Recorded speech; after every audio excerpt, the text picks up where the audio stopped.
ஒரு பெண் ஒருபோதும் திருப்தி அடையப் போவதில்லை. நீங்கள் ஒரு பெண்ணை காதலிக்கும் போது அவள் உங்களுடன் முழுமையாக மகிழ்ச்சியாக இருக்க வேண்டும் என்று நீங்கள் எதிர்பார்த்தால் நீங்கள் முட்டாள். அவள் மீது அதிக அக்கறை காட்டினால் அவள் சலிப்படைவாள். நீங்கள் மிகவும் ஆக்ரோஷமாக இருந்தால் அவள் அதிலிருந்து விலகிவிடுவாள். நீங்கள் மிகவும் கண்ணியமாக இருந்தால் அவள் எரிச்சலடைவாள்.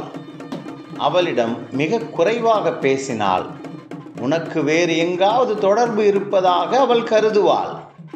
அதாவது என்ன செய்தாலும் அவளால் திருப்தி அடைய முடியாது.